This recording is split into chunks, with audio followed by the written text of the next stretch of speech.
estudiantes que tienen dificultades para ese tema por el evento del terremoto y es importante que persuadir a Lucecita para que al menos se logre inscribir en esa lista y la tengan en cuenta.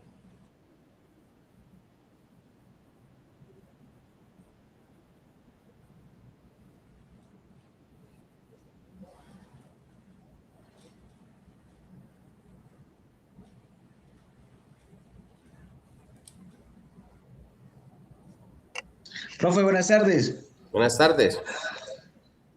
Profe, ¿habrá algún problema que no aparece virtual y yo lo coloqué en presencial, psicología presencial? Mm, pues yo no sé, yo creería que no, eso es más que todo como un sondeo que están haciendo. Ah, bueno, gracias. Estaba asustado. No, tranquilo, no se asuste por eso. Hay tantas cosas por qué asustarse. Muy bien, clase, vamos a hacer un recorderis breve. Hoy vamos a obtener un elemento que me parece supremamente importante. El objetivo de la clase de hoy es comprender el motor de la voluntad, el motor de la motivación. Aquí lo más importante de la clase de hoy es entender que hay un modelo que es el modelo por excelencia que nosotros los psicólogos nos regimos, que se llama el modelo biopsicosocial. Un modelo que más adelante los voy a explicar en la siguiente gráfica. Voy a hacer un pequeño recorderis de donde nos quedamos la última vez, que es los 4 engranajes de la conducta motivada. Pensemos en esto, engranajes. ¿Qué son los engranajes? En términos muy mecánicos o metafóricos, el engranaje es algo que depende de otro elemento para poder que encaje y pueda moverse, ¿no? Como un engranaje muy tipo de lo que serían los carros, los motores de los carros. Quiere decir entonces que para que exista una conducta motivada se requiere un antecedente de otra cosa, un antes, un durante y un después.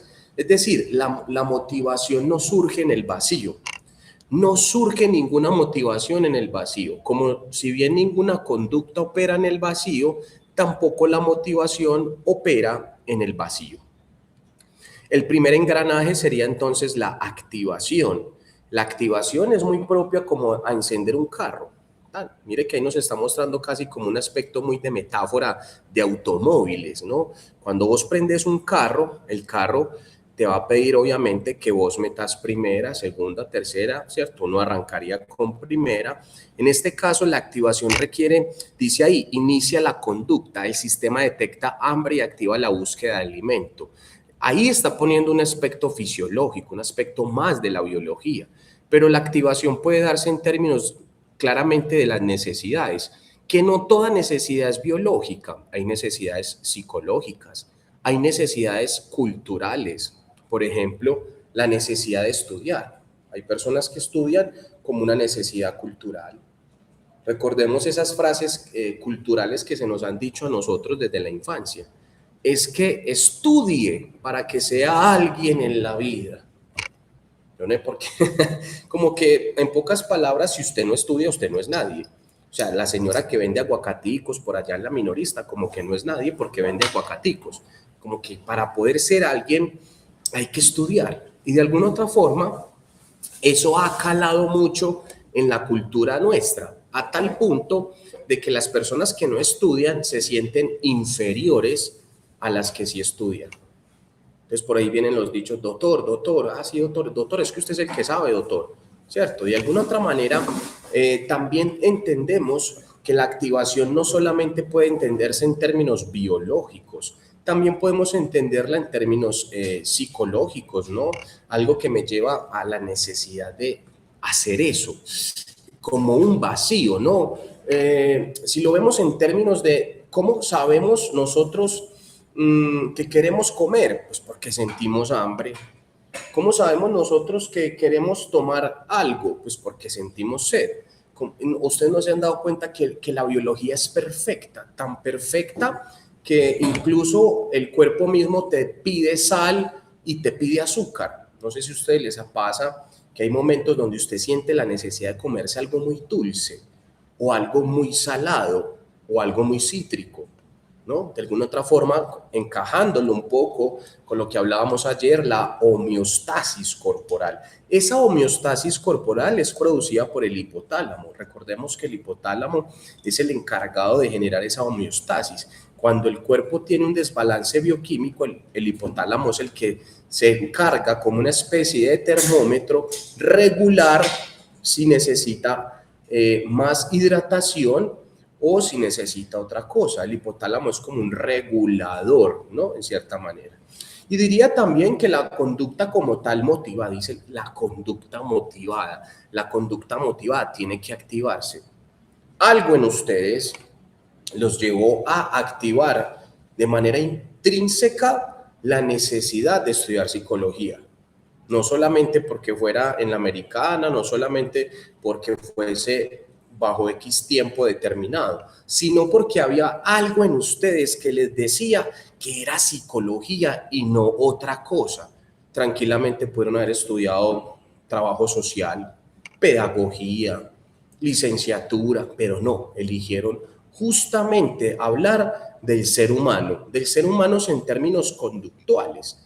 Y recordemos que este aprendizaje, este bus de la psicología en el que ustedes se montaron, nos da a entender algo mucho más importante, y es que el psicólogo es un científico. El psicólogo es un científico. Yo no sé si ustedes se autoperciben a sí mismos no solamente como estudiantes en formación o psicólogos en formación, sino también como científicos en formación. Somos científicos del comportamiento humano y de los fenómenos mentales que subyacen. Eso nos hace científicos, porque tenemos que analizar muchas cosas en la vida de nuestros consultantes, demasiadas cosas, y ahorita lo vamos a ver. Dirección volante, determina hacia dónde se dirige el comportamiento ante la meta del éxito académico.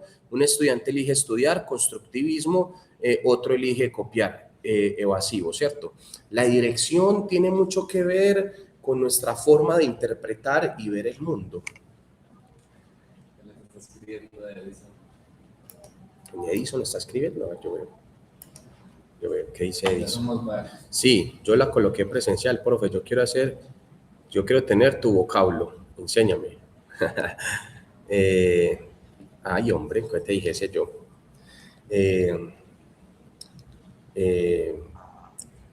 Vea, esa pregunta que están haciendo ahí, se las voy a responder de esta manera. No me respondan esta pregunta. Voy a responder a esa pregunta, pero yo quiero que ustedes hagan este ejercicio. ¿Cuántas horas del día ustedes dedican para leer psicología? No me respondan. Cada uno sabe cuánto tiempo dedica en el día para leer psicología. No con lo que le manda el profe, no con lo que es ir a contestar un examen, no. ¿Cuánto tiempo dedica usted a leer psicología? Porque en la medida en que usted dedica tiempo a leer psicología, ese tiempo que usted dedica se vuelve un tiempo que construye su lenguaje. Es así de sencillo. Yo construyo un lenguaje técnico en base a mi experiencia de acercamiento con la relación con la psicología. Yo soy un hombre, como ustedes han visto, un psicólogo profundamente enamorado de la psicología. O sea, a mí no se me da nada que me cojan las 2 de la madrugada leyendo psicología. Más lo disfruto, me tengo que apagar, me tengo que obligar a dormir. Porque para mí leer psicología es delicioso, o sea, para mí es algo enriquecedor. Y asimismo espero que ustedes se involucren con el acto de la lectura. Hay mucho texto que leer. El asunto, clase, es que yo soy psicólogo de la vieja escuela. Yo soy un psicólogo de la vieja escuela. Yo aprendí, fue a punta de libro. No existía ChatGPT. Entonces, mientras que muchos van a ChatGPT, que es el resumen del resumen, a mí me tocaba ir a leerme el libro completo. Entonces, yo soy psicólogo de la vieja escuela. O sea, yo disfruto las páginas, los libros, eso me encanta. Para mí, de ahí nace el vocablo, de ahí nace el tecnicismo. La cantidad de tiempo que ustedes dediquen a leer psicología es el lenguaje que ustedes van a enriquecer como futuros psicólogos y psicólogas. ¿Listo? Cierro ahí esa premisa, por eso dejo abierto, no se trata de cuestionar a nadie ni de que se sientan incómodos, sino que cada uno en la lupa interna determine cuánto tiempo dedica a leer psicología. Listo. Edison, te escuchamos. No, profe, qué pena, se me activó la manito. Iba a escribirle ahí gracias y se me activó la manito, qué pena. Con todo gusto, Edison. Anudemos esto que estábamos diciendo con la dirección, con el volante.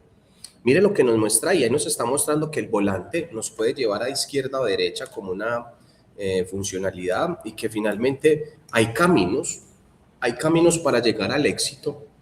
Yo puedo escoger el camino del éxito basado en la disciplina, basado en la dedicación, basado en el sacrificio, en la entrega, o yo puedo llegar y decirle a ChatGPT, tome pantallazo, respóndame las preguntas del examen, y yo coloco lo que ChatGPT me dice. Yo puedo ir a coger un texto, artículo científico, leerlo, tardarme 2, 3 días, una semana, o decirle a ChatGPT que me haga el resumen. Hay caminos. Lo que sí es cierto es que hoy con las nuevas tecnologías los caminos se han acortado un poco.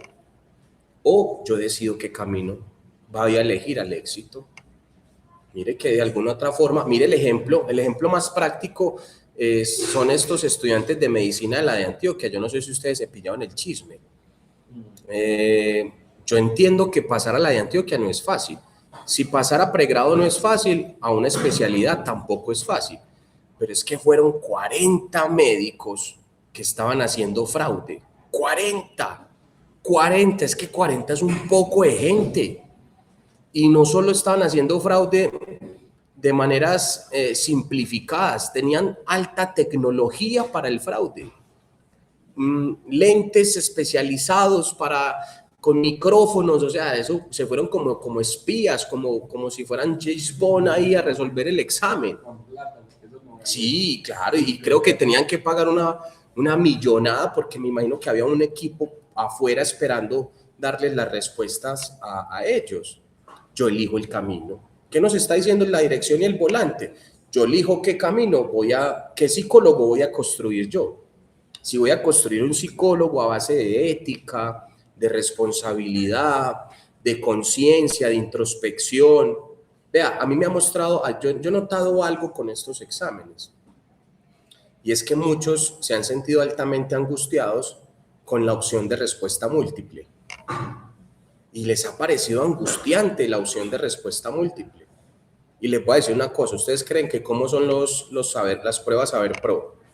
Así, selección múltiple, así tal cual se construyó el examen, bajo el mismo parámetro de las pruebas Saber Pro, bajo el mismo parámetro, el mismo, sino que venimos de un modelo flexible, tan flexible que eran 5 preguntitas con una opción de respuesta positiva y las otras no. Y hoy hemos notado que esa opción ya ha tenido más exigencia. Y es más, de entrada les digo, el del tercer corte va a ser mixto.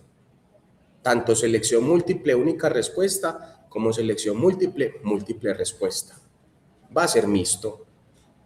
Para que se preparen de una vez, ejercitando esa motivación que los lleve a ustedes a tener la conciencia plena de entender que la formación de ustedes, dime cómo te formaste y te diré cuál es tu ética profesional. Para mí, dime cómo te formaste y te diré cuál es tu ética profesional. Dirección, yo elijo qué volante voy a colocar. Yo elijo si voy por la izquierda, si voy por la derecha o si me voy por el medio. Aquí no todos los caminos conducen a Roma. Usted se imagina, pongamos el ejemplo de los médicos. Usted se imagina esos médicos que hayan pasado esa especialidad. ¿Cómo hubiesen sido esos médicos el día de mañana a nivel ético? ¡Qué miedo! Y saber que van a operar gente, que van a hacer cirugías de alto costo, de alta ¡qué miedo! A mí me daría miedo meterle el cuerpo a un médico así. ¡Qué miedo! Yo prefiero un médico bien nerdo, de esos que se sacrificó su vida, el amor, la sexualidad, por ser médico, a un médico que llegó allá bajo las instancias de fraude. ¡Qué miedo! Yo no pondría mi cuerpo en manos de un médico bajo esa categoría. Yo ¿cierto? Intensidad, el acelerador. Define la cantidad de esfuerzo psicológico y físico invertido en la acción. Ahí está, ahorita se los dije. ¿Cuánto tiempo dedican ustedes para leer psicología?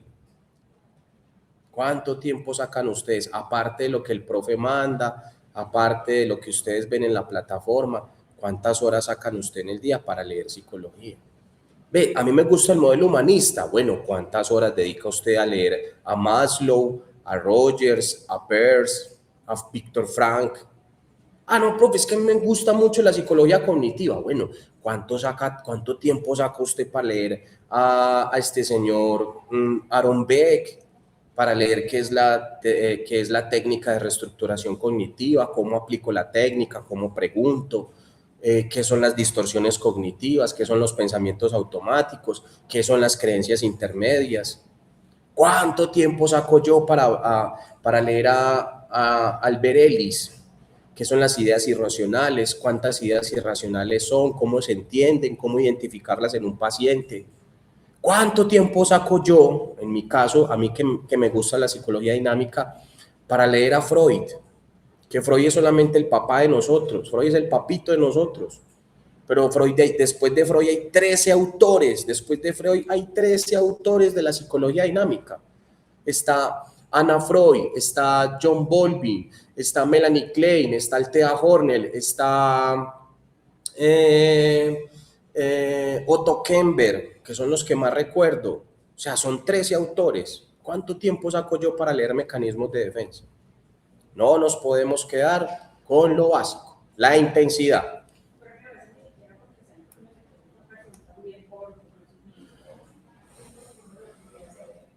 Yo creo que eso es muy sencillo desde este punto de vista, Yere.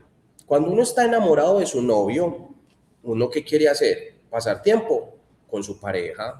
Cuando uno está enamoradito, vean, si algo es lindo es el amor, porque el amor hace que uno quiera pasar tiempo con su pareja, ¿no? Y uno como que los días, los parches, ay, sí, una rumbita, pero con mi pareja. Ay, una salidita a una finca, pero con mi pareja. Ah, qué cine, pero con mi pareja. ¿Que dónde estás? Con mi pareja. Asimismo, enamorarse de la psicología es exactamente igual. Hombre, a mí me encanta este modelo, vamos a leerlo, vamos a disfrutarlo. Qué intensidad, la intensidad que yo le pongo es que uno tiene que ser intenso. Acuérdense en cuando ustedes aprendieron a montar bicicleta. ¿Quién aprendió a montar bicicleta 1 hora a la semana? No, eso era todo el día. Uno salía mejor dicho, uno desayunaba, cogía la bicicleta, almorzaba, volvía y cogía la bicicleta. Y todo el santo día montaba una bicicleta, ya con uno el culo plancho, con callos de cuenta de montar en bicicleta. Y las cantidades de caídas que se pegó uno montando en bicicleta. Pero ¿cómo montó uno aprendió a montar bicicleta? Gomoso, siendo uno un gomoso, siendo uno un intenso. Un intenso. Asimismo. Persistencia. La persistencia tiene mucho que ver, mire, acelerador, el tanque. Mira que aquí nos muestra un acelerador, como la metáfora de un carro, el tanque. El tanque, podemos verlo de esta manera. El tanque de la persistencia es eso, ese recurso que yo tengo, que a pesar de las dificultades, yo no me voy a bajar del bus. Que a pesar de que Ibitru es Ibitru, yo no me bajo del bus. De que el profe nos puso a pensar mucho con el examen, yo no me bajo del bus porque tengo el tanque lleno y soy persistente. Hola, Ceci. Perdón, Ceci, es que justamente eso es lo que yo les decía, cuando yo entro en la presentación, yo no puedo ver manitos levantadas, pero dale, Ceci.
Ceci, pero lo que tú estás diciendo no es un asunto que es solamente tuyo.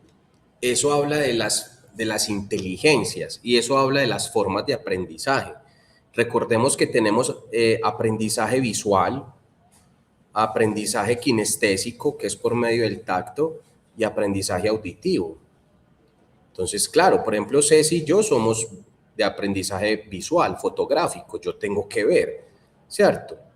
Pero es que, ¿qué pasa, clase? Que en mi época no existía nada de lo que tenemos hoy, Ceci. Nada de lo que tenemos, que habían libros, y bien viejos porque eran con esas hojas amarillas. No habían sino libros, o sea, ahí lo único que había era eso.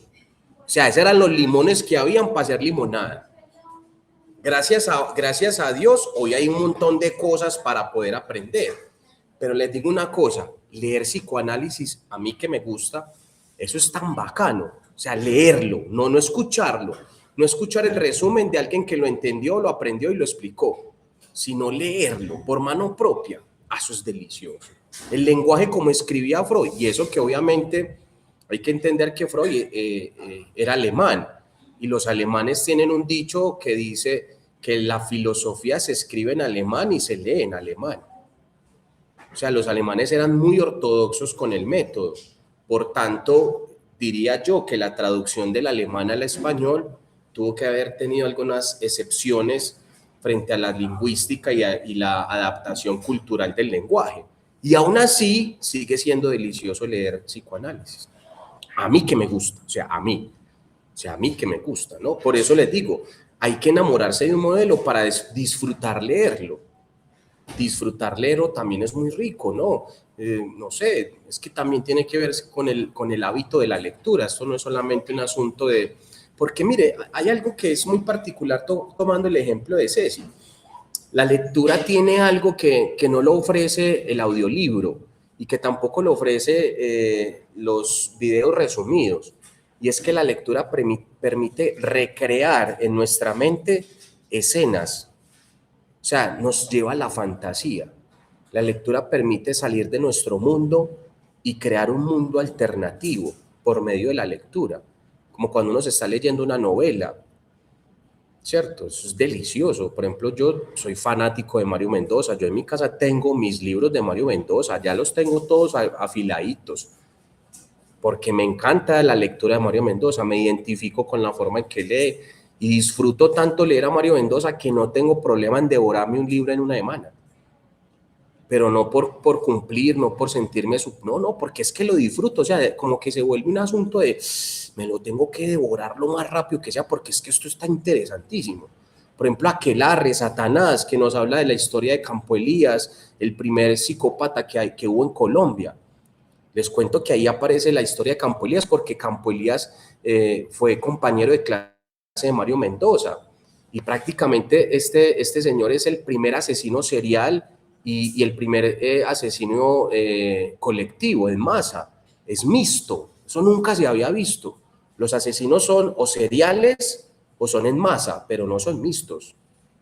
Campo Elías es el primer caso en el mundo de un asesino serial mixto.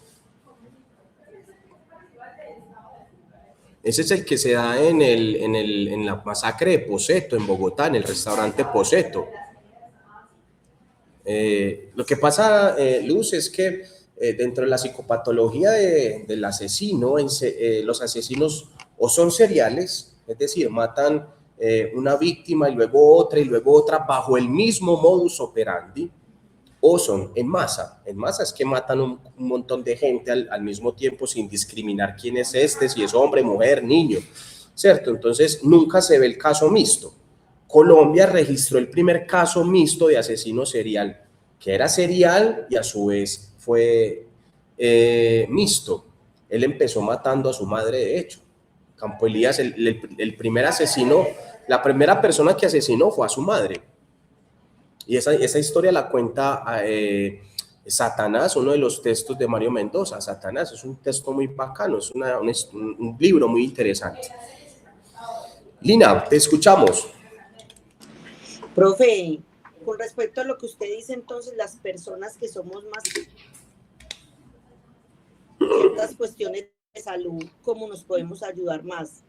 Yo comprendo mucho escuchando y por cuestiones de tiempo, de un problema que yo tuve, porque yo tuve un infarto cerebral hace 3 años, entonces yo tengo mucho problema para leer, por visión, por percepción, por atención, por concentración, por muchas cosas. Entonces, yo opté, más ahora que estoy estudiando psicología, pues eso es lo que me ayuda, lo auditivo, y siempre he tenido como la capacidad de captar más con el audio. ¿Cómo se puede uno ayudar más en ese caso, por lo que tú dices? Escuchando y escribiendo, Ah, no, yo haciendo sí, apuntes, yo sí haciendo lo anoto apuntes. todo. ¿Por qué? Sí. Porque justamente los apuntes es una forma de generar neuroplasticidad. Entonces, no solamente escuchando. Obviamente yo entiendo que ya tenemos la posibilidad de las tecnologías para ser recursivo. Tampoco les estoy diciendo devuélvanse a mi época y váyanse a coger libros, porque es que ya tenemos la tecnología a flor de piel. Se trata de que aprendamos, más bien no, identifiquemos cómo aprendemos y le saquemos el jugo a eso. Por ejemplo, Ceci le saca el jugo a su aprendizaje visual, pero de una manera impresionante. O sea, ella exprime ese aprendizaje al máximo, le saca hasta lío a eso. Asimismo, aprendamos, disfrutemos. Si yo aprendo de manera auditiva, venga, ¿cómo puedo hacer yo también para acompañar la lectura? O sea, pongo el libro, pero acompaño la lectura, leo justo con el que me está. ¿Para qué? Para no perder la ejercitación visual.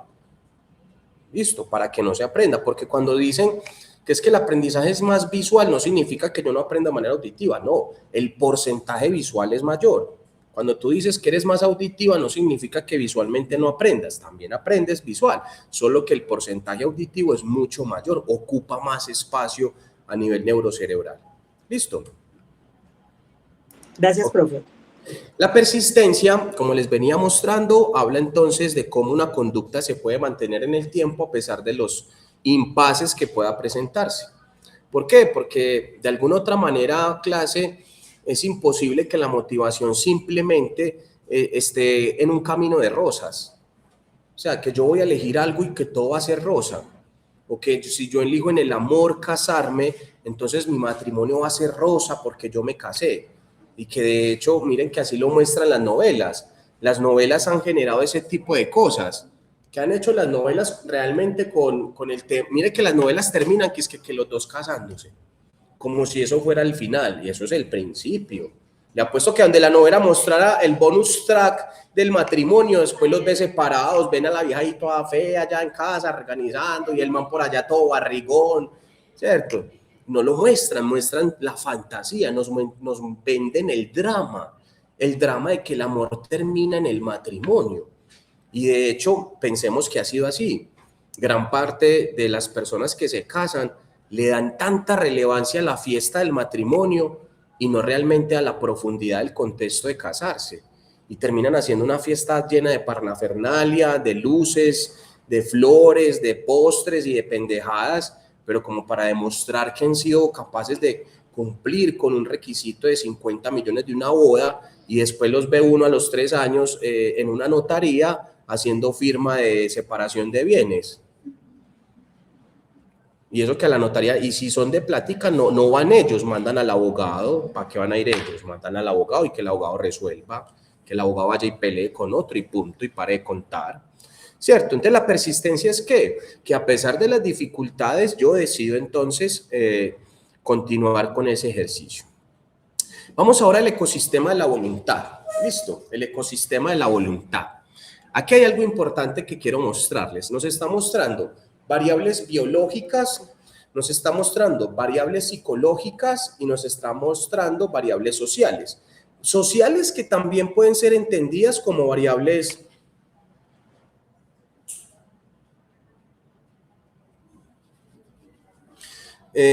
variables donde pueden ser entendidas también como variables culturales y familiares, no solamente sociales, ¿no? Mire que abajo nos lo muestra. ¿Qué es importante entender de esta imagen clase? Esta realidad de variables psicológicas, biológicas y sociales tienen que ver con un señor que se llama George Hegel. Este señor George Hegel, en 1978, él era un médico, descubre entonces que gran parte de la enfermedad biológica no podía ser entendida única y exclusivamente por el cuerpo que se enferma, es decir, el organismo enfermo que debe de ser sanado. Ese señor descubre entonces que el asunto de la salud va mucho más allá de entender el organismo enfermo y crea entonces un modelo llamado modelo biopsicosocial. Modelo biopsicosocial. Y ese modelo biopsicosocial es el mismo modelo que se utiliza en fundamentos de la psicología clínica y en aplicaciones de la psicología clínica, que es entender que todo problema no puede ser entendido única y exclusivamente por una variable psicológica, que es lo que estamos haciendo de pronto aquí. Pensar que la motivación es netamente biológica o que la motivación es netamente psicológica. Échele ganas, hágale que todo bien, no me preocupe, piense positivo. Eso se vuelve una variable psicológica bastante cerrada. Una variable psicológica que diría yo termina siendo algo simplista para entender la complejidad de lo que somos nosotros como seres humanos. En lo que es fundamentos de la psicología clínica y aplicaciones de la psicología clínica. O sea, dentro de esa formación que ustedes van a desarrollar cuando lleguen a esa instancia, vamos a comprender específicamente que es necesario ponderar el síntoma por las 3 variables. Voy a hacerlo a modo de pausa, voy a hacerlo como a modo de paréntesis, ¿no? Pensemos en un sujeto que dice estar depresivo, ¿cierto? Y resulta que yo me voy a la variable psicológica. Esto nada tiene que ver con motivación. Listo, quiero darles simplemente un pequeño brochure. Y resulta entonces que yo me voy y me quedo solamente en la variable psicológica. Ah, está depresivo por cómo interpreta la realidad del mundo que está viendo. Ah, no, está depresivo es porque posiblemente en su infancia no recibió amor de su mamá y en su vida adulta, entonces esos vacíos afectivos están generando problemas con su realidad emocional, ¿cierto? Y empiezo, solamente me paro en la parte psicológica, pero omito la cultural y omito la biológica. Y resulta que pararse en la variable biológica implica esto, genética. Mire lo que nos muestra la primera imagen, genética. Por eso dentro de la enfermedad es necesario descartar variables como la variable biológica. Y llega uno y le dice a este sujeto, vení, quiero saber algo. ¿En tu familia han habido personas que también hayan tenido algún tipo de enfermedad mental? Y llega él y dice, no, mire, lo que pasa es que mi mamá tiene trastorno bipolar. Mi abuela yo creo que también tenía como bipolaridad. Yo por allá tengo una tía que es como depresiva, tía por línea materna. Y entonces, ¿qué? Y yo soy depresivo, pero ¿será que ahí no hay biología? ¿Será que no hay genética? Claro, totalmente. Entonces damos cuenta que una enfermedad, la depresión en sí misma, no puede ser entendida única y exclusivamente por una variable psicológica. También pueden haber variables genéticas. La psicopatía puede ser genética. Muchos trastornos como el afectivo bipolar son genéticos. Si yo vengo de una madre bipolar, ¿qué cree que qué me espera a mí? Una predisposición genética a que yo desarrolle bipolaridad. Si yo vengo de un padre alcohólico y a su vez mi abuelo también fue alcohólico y mi bisabuelo también fue alcohólico y mi tatarabuelo también fue alcohólico, ¿qué me espera a mí? Una predisposición biológica al alcoholismo. Y no solamente desde la parte genética, sino también desde la variable social y psicológica. Por eso siempre lo que yo les quería mostrar, dentro de la aplicación clínica es preciso ponderar todo síntoma por su mayor por qué explica mejor el síntoma. ¿Qué está explicando mejor el síntoma de mi paciente? ¿Las variables biológicas, las psicológicas o las culturales?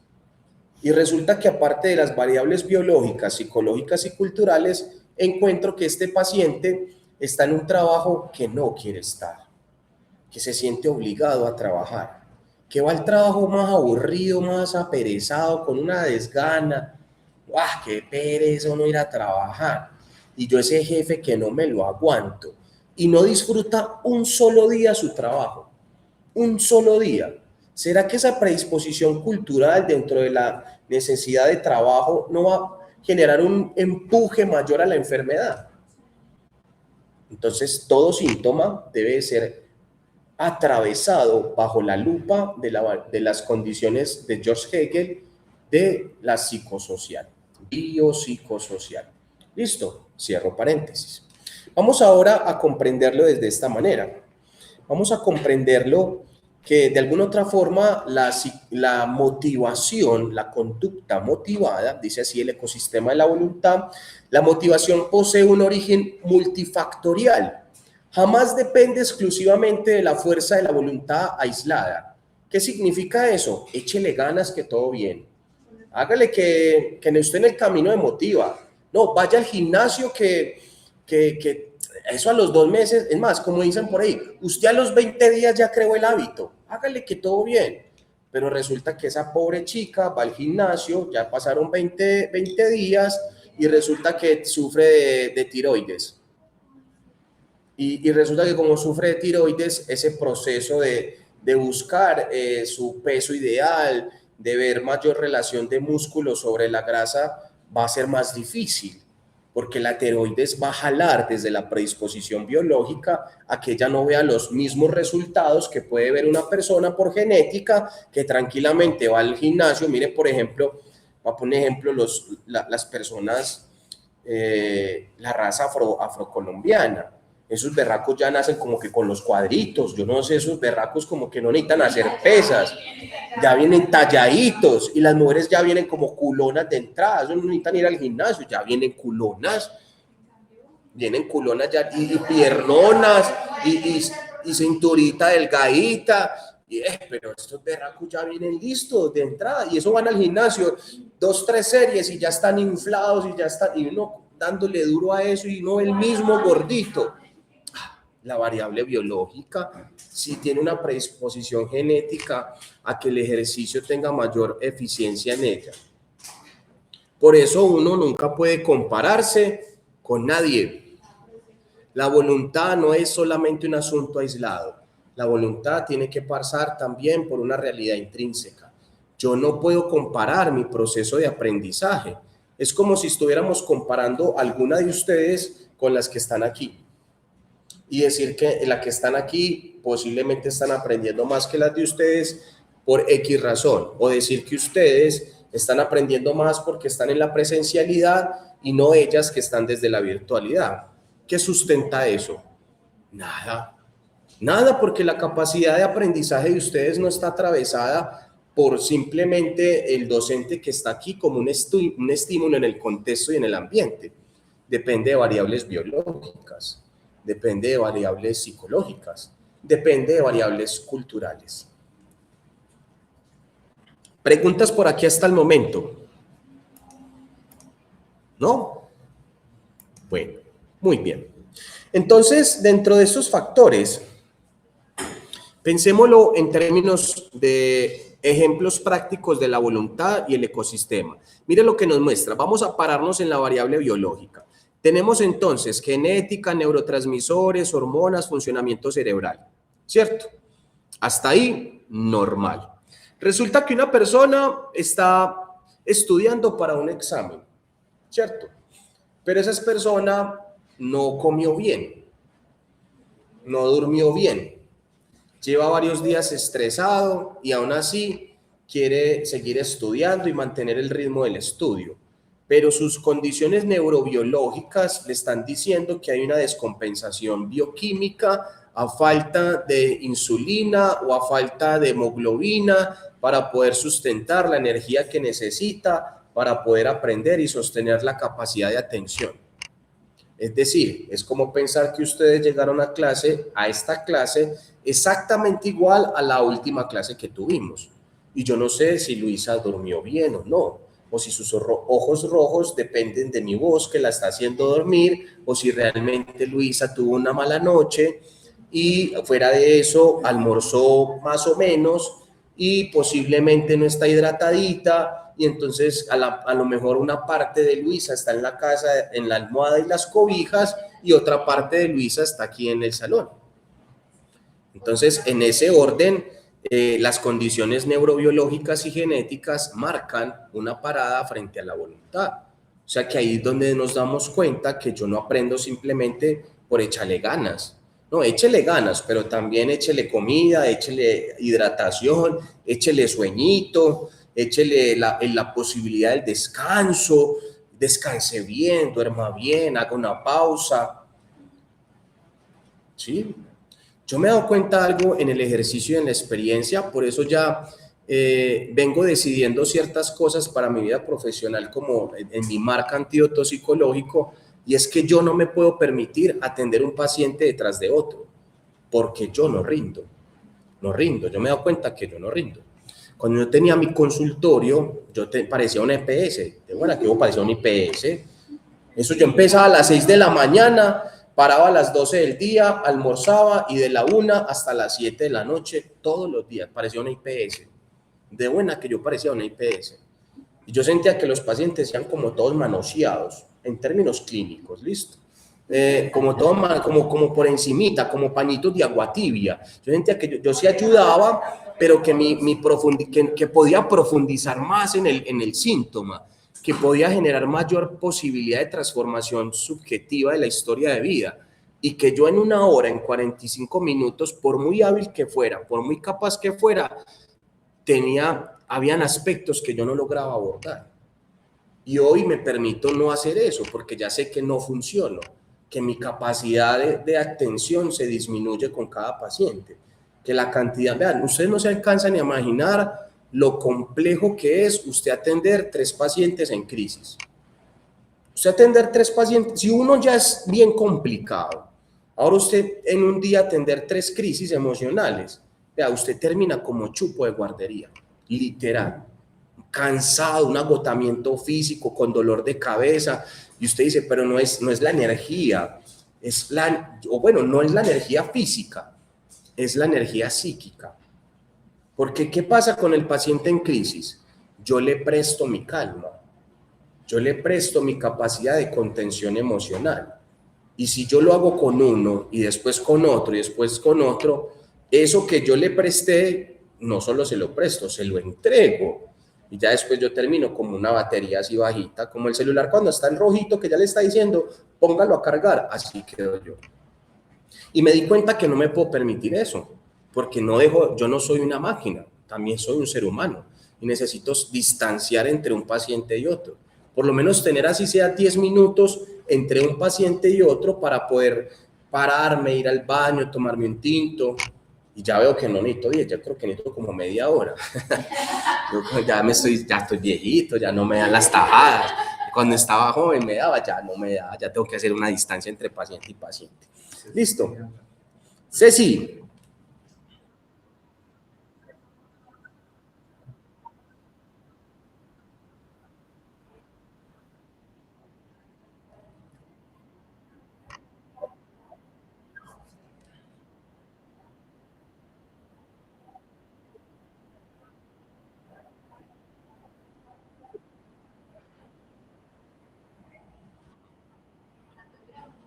Sí.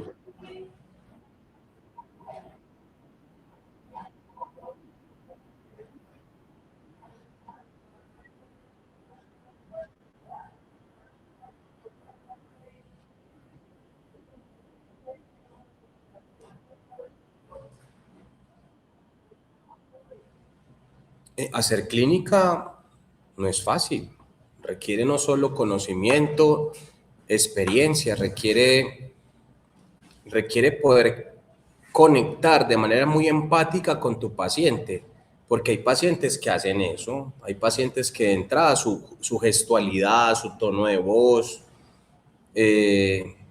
yo ya les conté la historia del paciente que me daba sueño. Hay un paciente que daba sueño. Pero ¿por qué me da sueño con este paciente?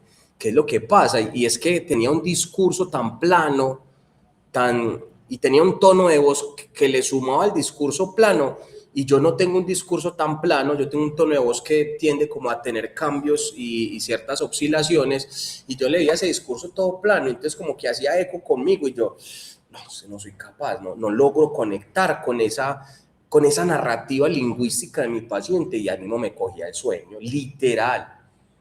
Y lo cambié del mediodía para la mañana, y en la mañana también. Y yo, pero ¿qué es esto, no? Impresionante. Ya después el paciente desertó y di muchas gracias porque sentía que yo le estaba haciendo daño.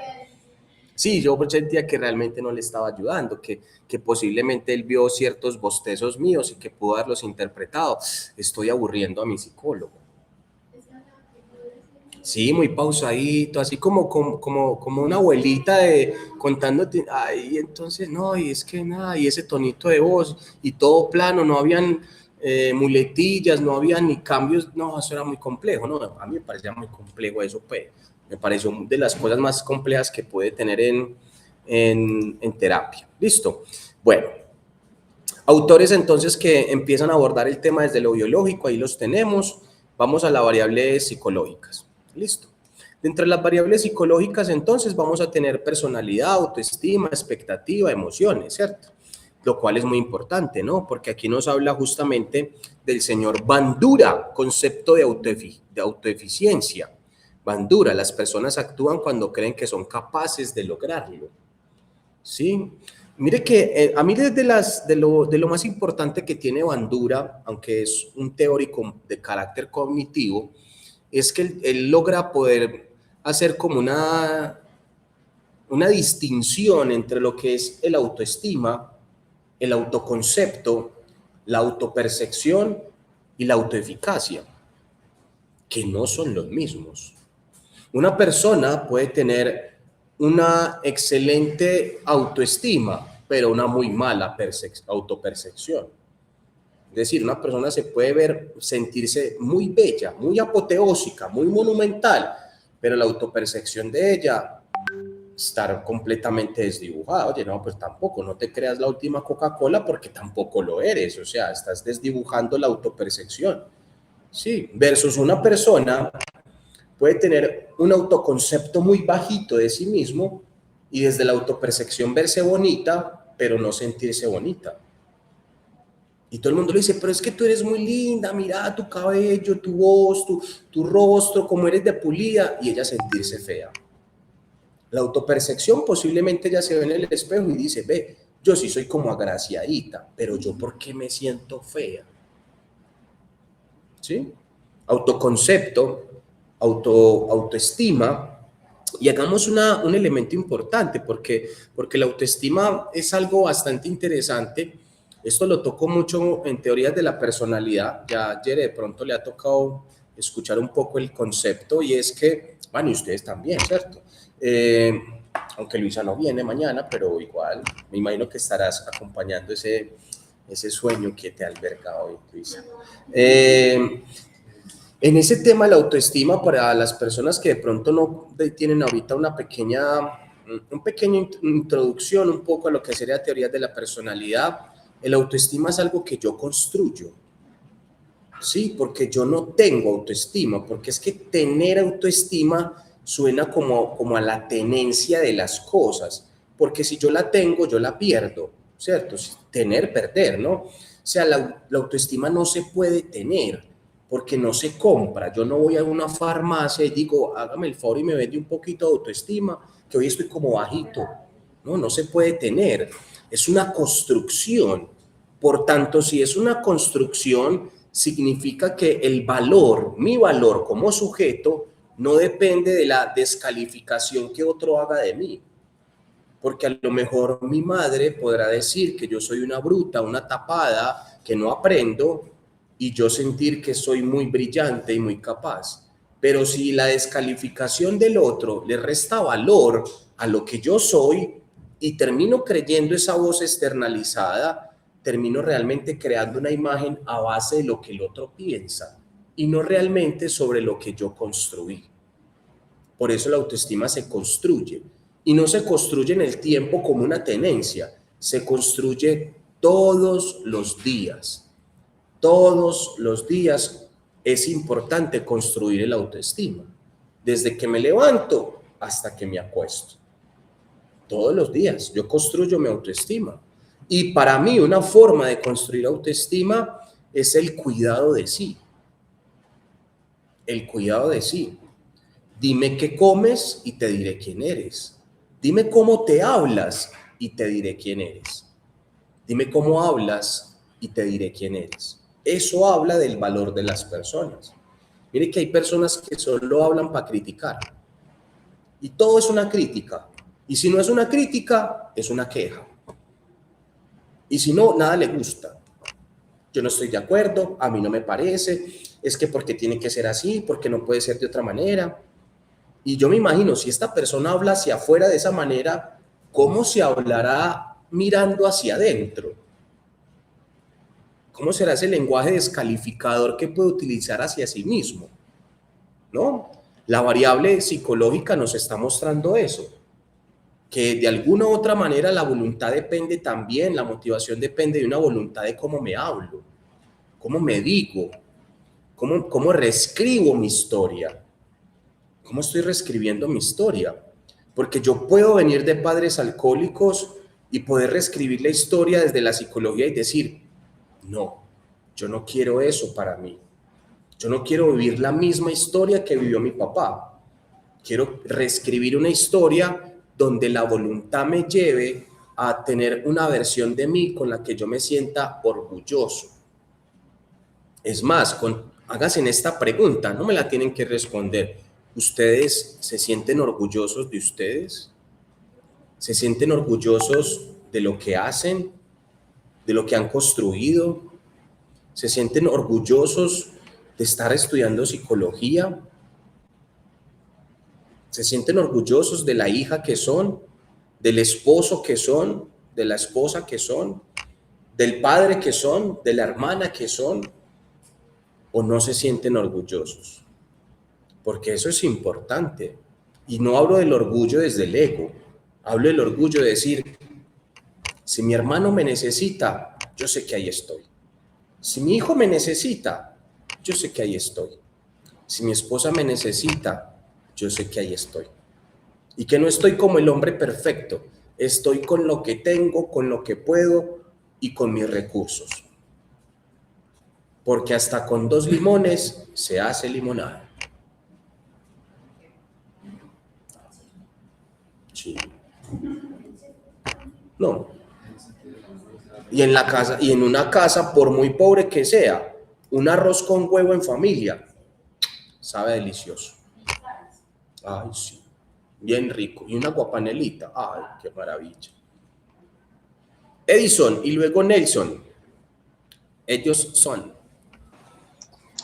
Profe, es que quería aportar algo ahí donde dice concepto clave autoeficacia de Bandura, que dice que las personas actúan cuando creen que son capaces de lograrlo.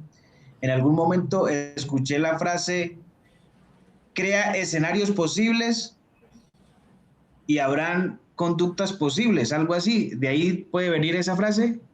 Sí, eso se llama frases afirmativas. Las frases afirmativas permiten crear escenarios posibles. ¿Se acuerdan de ese ejercicio que yo estaba haciendo de crear un escenario posible que una compañerita cuyo nombre no quiero decir se nos cayó en el ejercicio? Esos son crear escenarios posibles. Pero es una posibilidad que es muy poco probable. ¿Qué probabilidad hay de que una persona en sus grados se caiga? Pero es probable que se caiga una, pero 2, 3, 4, 5. Los escenarios posibles. Crear escenarios posibles no es crear un pajazo mental. Crear escenarios posibles también viene la capacidad de hablarme positivo. Yo no sé cómo voy a terminar esto, pero por lo menos desde mis recursos haré todo lo posible, pondré todo de mi parte para que las cosas salgan bien. Y si no salen bien, habré aprendido. Pensemos en el escenario de montar bicicleta. ¿Quién aprendió a montar bicicleta pensando que no iba a aprender a montar? Pues como que no tiene lógica, no. Uno aprendió a montar bicicleta, ¿por qué? Porque tenía la expectativa de en algún momento no depender de nadie para poder manejar solito la bici. Y finalmente, cuando usted se soltaba y podía manejar solo, wow, usted se sentía, pero que estaba volando, usted estaba en las nubes en ese momento. Así se diera duro. Si se da cuenta que nadie se monta en un bus, es más, ¿quién hace un ejercicio y dice para la costa pensando que va a pasar maluco? Si antes uno empaca, uno porque la aerolínea le obliga a uno a cargar una maletica con ciertos kilitos ahí para llevar, pero uno realmente empaca hasta la probabilidad de que, ay, no, y si de pronto tal cosa, y por si las moscas, y si por no sé qué, y lleva uno hasta repelente por si hay muchos mosquitos en la pieza, y llevan, bueno, una cantidad de cosas. ¿Quién se va para la costa pensando que va para maluco? Nadie. ¿Cierto que no? Uno crea escenarios. Y asimismo, pensemos en esto. Ahí es donde empezamos a ver lo que se llaman síntomas psicopatológicos. Los ansiosos también crean escenarios, pero los crean de forma catastrófica. Todo es malo, ¿no? Y si no me llama, y si no me para bolas, y si las cosas no salen bien, y uno es por allá diciéndole, y si sí, y si te llama, y si sale bien, y si las cosas salen bien, y si posiblemente es una creación más de tu mente y no un hecho real. Se dan cuenta que uno como psicólogo es como peleando con ese lado, como la contracara de lo que mi paciente está pensando. Sí. Y manitos levantadas y ya no están. ¿Qué pasó? Aide. Profe.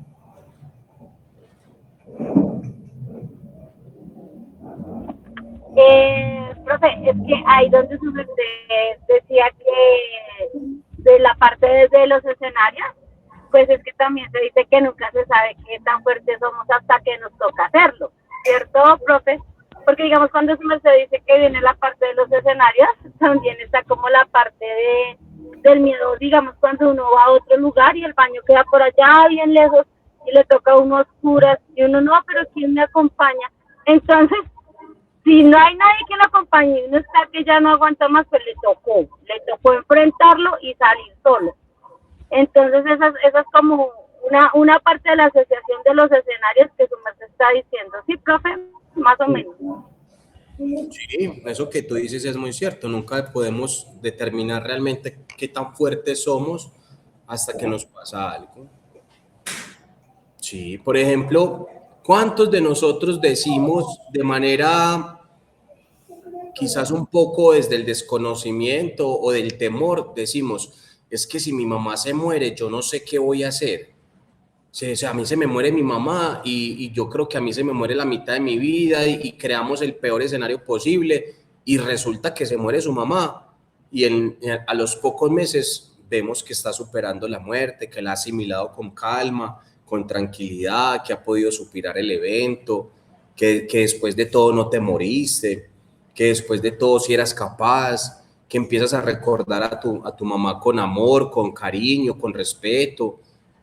¿Cuántos de nosotros decimos que no vamos a ser capaces de superar una cosa y a la final sí logramos superarla? Como la muerte, porque ¿quién está preparado para la muerte? Que es una realidad que es muy particular. Culturalmente a nosotros no nos preparan para la muerte. Hay una cultura, hay una tribu indígena, no recuerdo cómo se llama esa tribu, que tiene un ritual bastante particular. Cuando un niño nace en la tribu, todos lloran. Y cuando alguien muere en la tribu, todos ríen y hacen fiesta. Lloran cuando el niño nace porque de alguna otra forma conciben la vida como un sufrimiento. Y ríen y hacen fiesta porque conciben la muerte como un descanso. Ah, pues de pronto, uno nunca se sabe, Juan, de pronto tienes alguna relación inconsciente. Por ahí dice un dicho que el alma es la cultura encarnada. De pronto tienes ahí algo encarnado de esa tribu. ¿Quién más hay por ahí con manito levantada que no veo? Ah, Nelson. Profe, sí, yo no sé qué pasó, ahorita se cayó sola. Profe, en la autoeficacia de Bandura, la autoeficacia se puede desarrollar mediante las experiencias o los logros que tiene una persona. En el caso de Bandura, la autoeficacia se puede desarrollar a base de los logros y de las experiencias. Sí, y de los fracasos también. ¿Por qué? Porque no todo fracaso es sinónimo de que no aprendí. Hay fracasos que también enseñan. Fracasar en una relación amorosa, sé que es incómodo, sé que es difícil, pero también enseña. Enseña cómo elegir la próxima vez. Ah, muy doloroso, sí, pero se aprende. Fracasar en ciertos aspectos de nuestra vida no nos aleja del éxito, a lo mejor nos acerca. Pensemos en el ejemplo que yo les traía alguna vez de Tomás Alva Edison, con el inventor de la bombilla. Si él se demoró más de 1500 intentos en crear la bombilla, significa que cada intento fracasado lo estaba acercando cada vez más al éxito. Pero imagínate si este señor Tomás Alva Edison no tuviera autoeficacia. Algo en él le decía que eso iba a funcionar. Él no sabía cómo, pero algo le decía a él que eso iba a funcionar. Pensemos en los vikingos, que fueron los que inventaron el sistema marítimo en el mundo, cuando salieron a navegar el mar. Algo sabían ellos de que por medio de ese sistema de lectura del sol iban a poder llegar a otro lugar, a otros continentes. Algo tenían ellos que les decía. Es más, pensemos en ustedes. Algo en ustedes, de manera intrínseca, les dice que algo les dice que ustedes están aquí no solo porque sí, no solo porque, bueno, se dio la oportunidad. No, es porque de alguna otra manera sienten que en este lugar van a poder cumplir con su sueño. Si la universidad cerrara la posibilidad de ese sueño, es más, yo no estaría aquí, porque la universidad no tendría cómo pagarme. Algo en ustedes les dice que en esta universidad se puede cumplir ese sueño de ser psicólogos. Algo internamente se los dice, ¿no? Bueno, vamos con la variable social. Dentro de la variable social vamos a tener la cultura, la familia, la educación, la economía, el grupo social. La voluntad está atravesada por el otro.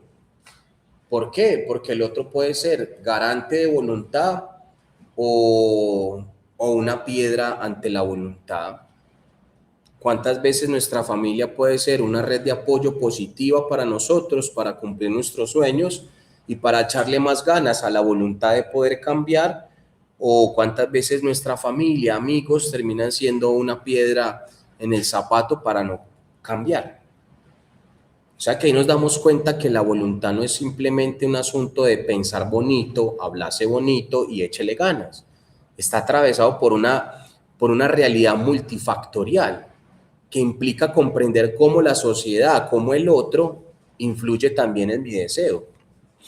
Es más, como si yo les dijese, mire, estudien psicología que igual van a ser unos fracasados. Pues, ¿para qué van a...?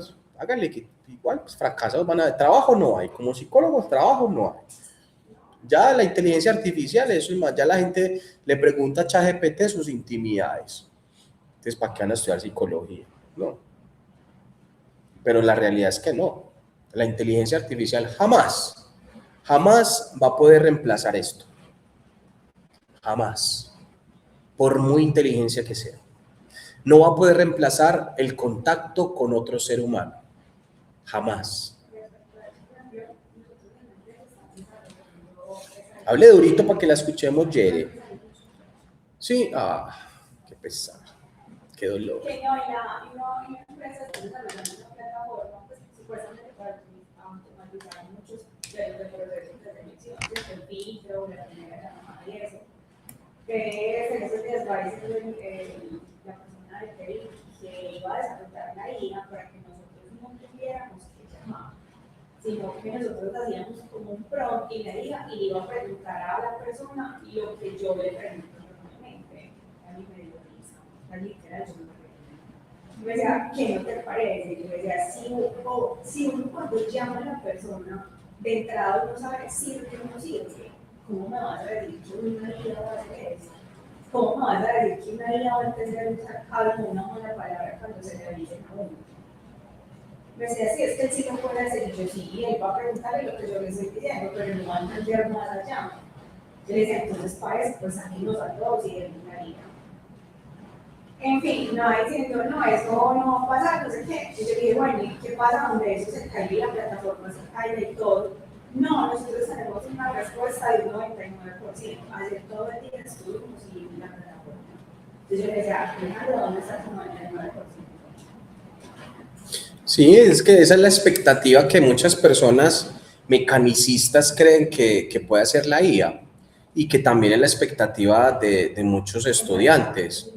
No solo los estudiantes en su mayoría se apoyan en la IA para todo, pero en otra universidad, porque en esta universidad eso no pasa, eso es en otras universidades. De eso, supuestamente, pues que la IA lo hace todo. Digamos que están como en esa burbuja de que no entienden que es una herramienta, es una cosa, es una ayuda. Y hay una demanda de una empresa porque la IA le borró una base muy importante y no había algo adicional. Y el mensaje de la IA fue, ups, creo que borré tu base. Y eso está en demanda en este momento, no es chiste. Y la empresa que por demandar al dominio de esa IA. Uy, yo debí haber demandado a la IA.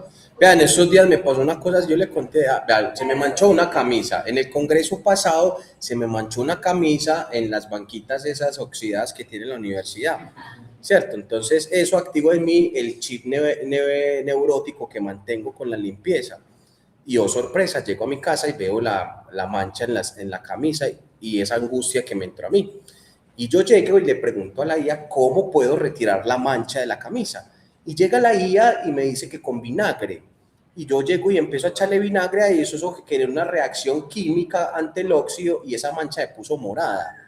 Y llego y le tomo la foto y le digo, mira lo que hiciste, ¿para qué me dijiste que con vinagre? Y llega la IA que es que, perdón, no pensé que esa mancha fuera de óxido, pensé que era otra mancha de cualquier otra cosa o de grasa. Ah, no, porque la IA que iba a saber que esa mancha era de óxido y no de grasa. Ella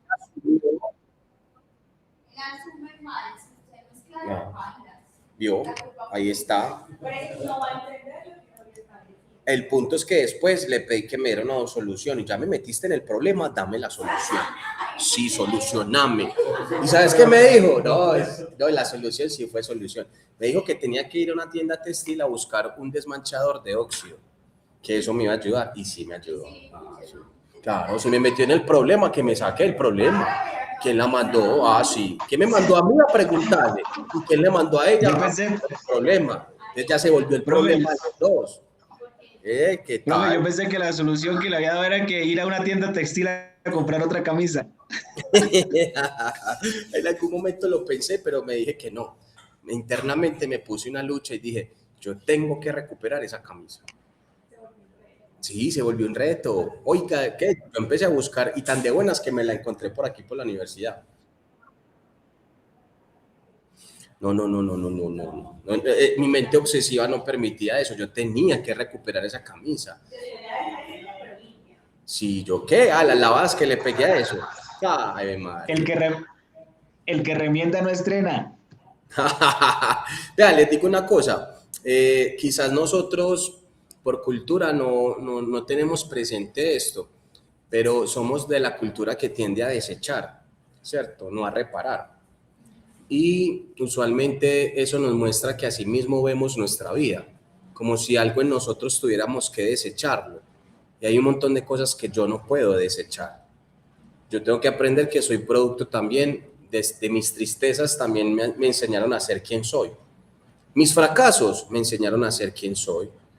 El éxito de hoy de mi terapia dependió de muchos pacientes con los que fracasé como terapeuta. Y tranquilos, a ustedes también les va a pasar. No se preocupen. Y es preciso que les pase, porque imagínense que ustedes lleguen sintiéndose los superpoderosos de la psicología, los psicólogos que orinan agua bendita. No, son psicólogos, seres humanos que se van a equivocar. Van a haber pacientes que no van a hacer transferencia positiva con ustedes, sino negativa o contratransferencia, y van a decir que ustedes son creídos, vanidosos, que no escuchan, arrogantes. Así, ¿por qué no?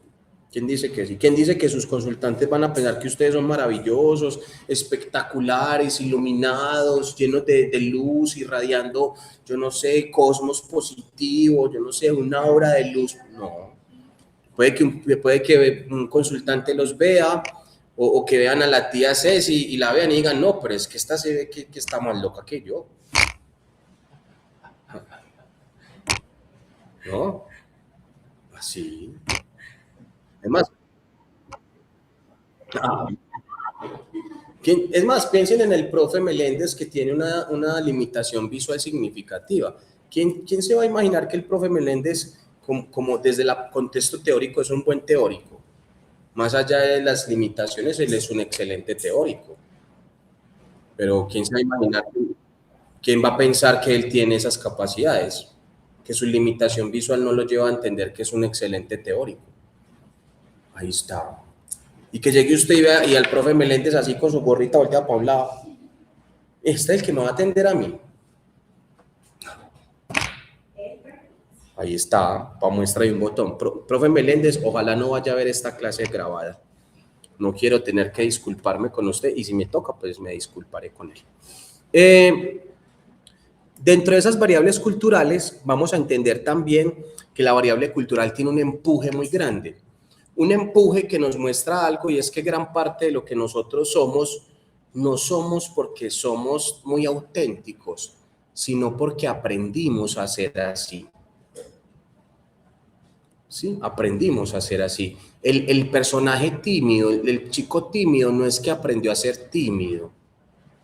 No es que es tímido por esencia, aprendió a ser tímido, porque resulta que en el salón no hablaba, entonces, es que él es muy tímido, y ya se creen que él es tímido, y la expectativa es que tiene que ser tímido porque no puede ser otra cosa.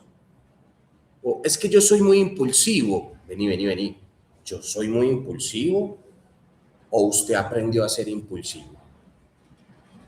Es que yo soy muy mal geniada, muy come mierdita. ¿Usted es come mierdita o aprendió a ser come mierdita mal geniada?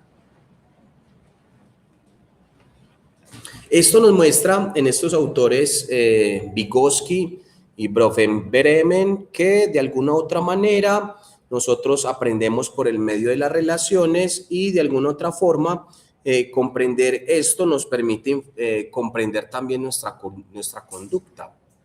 Y la conducta motivacional también depende de la respuesta del otro.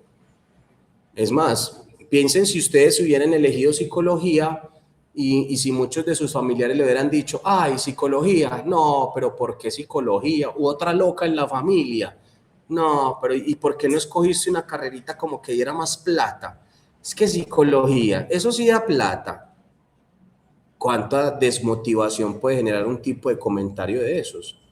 Versus si encontramos un padre que nos dice, o una madre que nos dice, hija, lo que te haga feliz, a mí me hace feliz. Y si decides ser zapatero, sí. Y ahí sí, y uno cree eso y se lo cree. No. Vemos ahí entonces este ejemplo. La conducta motivada, entonces, si vemos en esos círculos que se conectan uno con otro, vamos a ver que en el centro está la conducta. La conducta motivada depende entonces tanto de variables psicológicas versus variables biológicas versus variables sociales, no solamente una. Asimismo, también la psicopatología no solo es un asunto propio de la biología ni de la psicología, sino que es la interconexión de esas tres escenarios que el señor George Hegel ya nos lo mostraba en 1978, que es el modelo biopsicosocial. Muy bien, vamos ahora entonces con el espectro de la autodeterminación.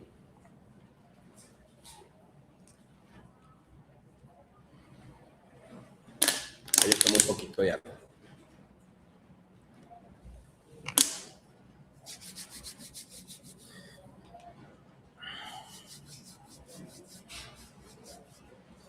Bueno, el espectro de la autodeterminación tiene un poco que ver desde dónde estamos explicando la conducta.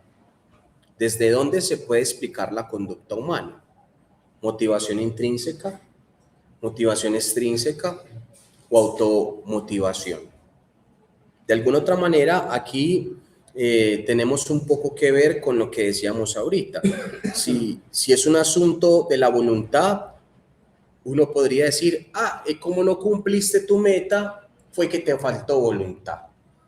Como no dejaste de fumar marihuana, fue que te faltó voluntad. Échele voluntad para que vaya al gimnasio. O vea, échele voluntad para que usted le rinda en el colegio. Y siempre utilizamos este tipo de expresiones porque de alguna otra manera siempre estamos utilizando estas realidades para abordar la complejidad de lo que sería entonces la realidad humana. Vamos a la motivación entonces intrínseca. Lo que hago por la actividad que me resulta valiosa o satisfactoria. ¿Qué significa eso? Que la motivación intrínseca requiere de un alto grado de satisfacción.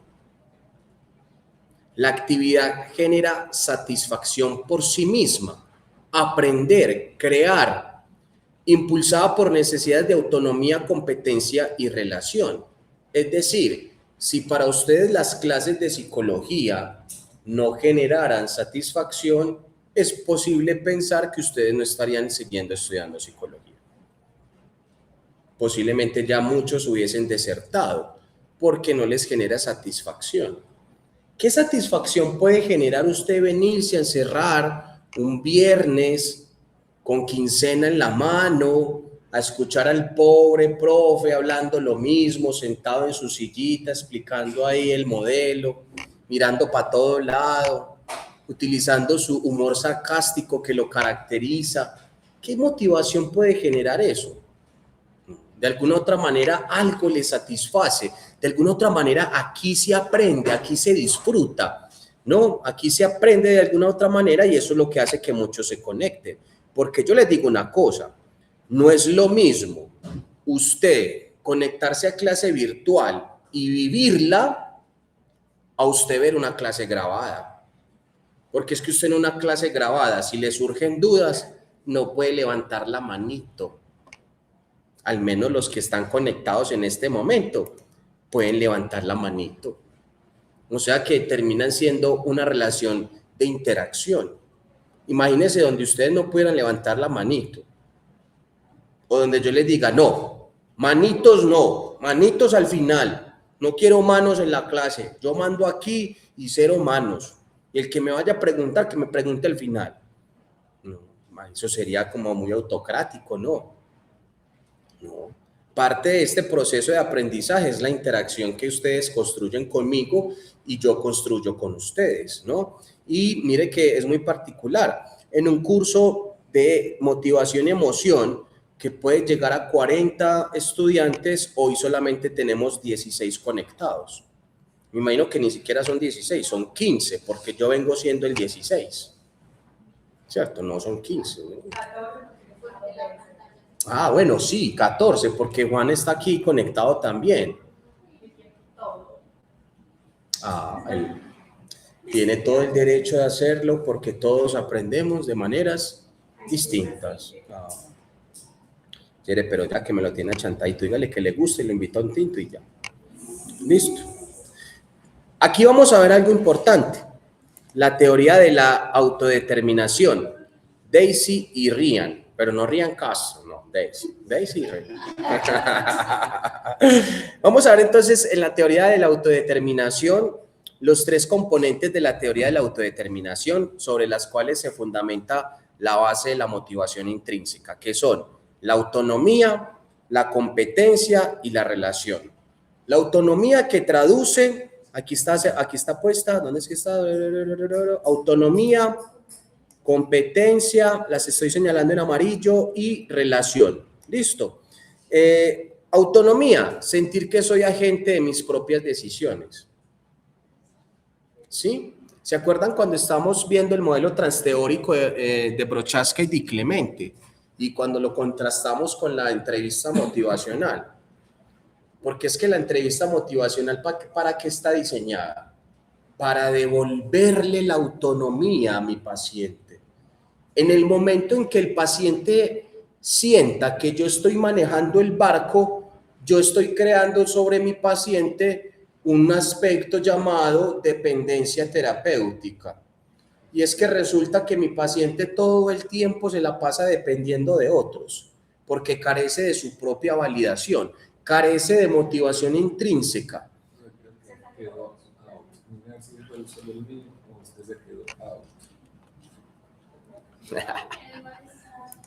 Yo veo.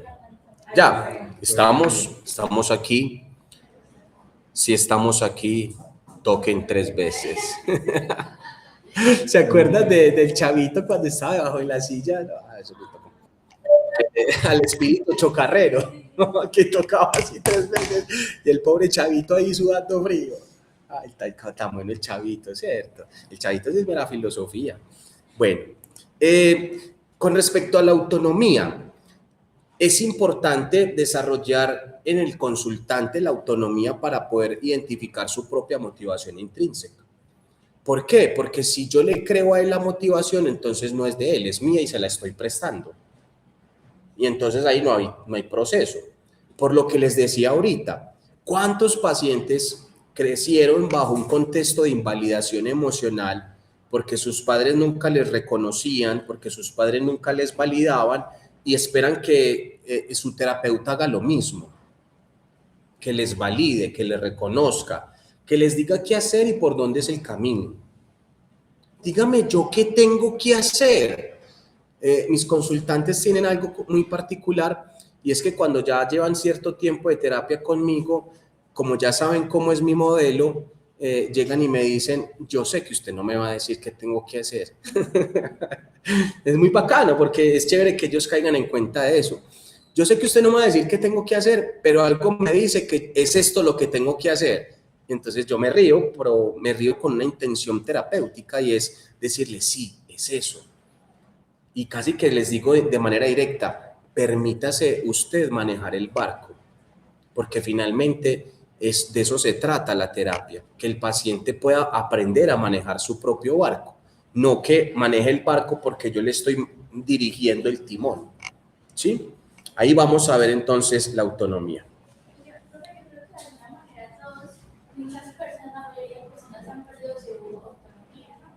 Sí, la autonomía, y mira, Luisa, lo que pasa es que la autonomía se pierde con mucha facilidad. A veces dentro de la relación de pareja, y lo veíamos un poco en el triángulo amoroso, en la clase de motivación, en la clase de psicología del desarrollo, y muchas veces en las relaciones de pareja se pierde la autonomía. ¿Por qué? Por temor a perder el otro. Entonces se vuelve un conflicto entre dependencia y autonomía. Si soy muy autónoma, se va. Si empiezo a decidir por mí misma, a lo mejor me deja de querer. Entonces le pregunto, Mor, ¿tú qué piensas? Mor, ¿tú qué crees? Mor, ¿será que sí? Mor, y de pronto no. Ay, Mor, es que tengo ganas de hacer esto. ¿Tú qué dices? Y entonces pierdo mi autonomía. O le escribo a mi amor y le digo, ay, Mor, hoy me levanté, me bañé y me limpié con la mano izquierda. Sí, y le cuento toda mi vida en detalle y soy como por la mañana entregándole como un resumen. Ahorita voy a ir a almorzar y almorcé con tenedor y cuchillo, no con cuchara. No, hay mujeres así, hay relaciones así, Luz. Pero no hablo de mujeres solamente, de hombres que hacen lo mismo con las mujeres. Y el hombre hace eso y la mujer es diciéndole, sí, ¿y para dónde vas? ¿Y cuánto te vas a demorar? ¿Y a qué horas llegas? ¿Y quiénes van a ir? Y va a ir esa amiga suya del trabajo que es toda arrebatada, que mejor dicho, que es toda mostroncita. Sí, amor, va a ir esa. ¡Ja!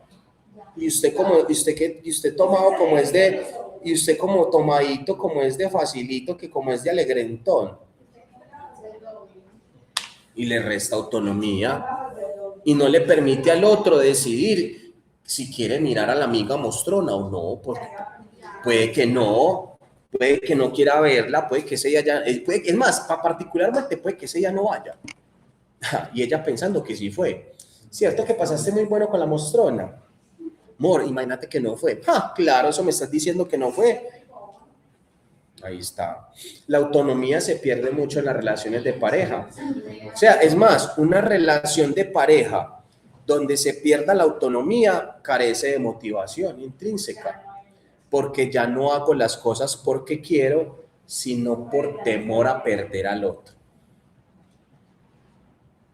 Entonces, no me he visto así porque a él no le gusta. No salgo con fulana porque él se enoja.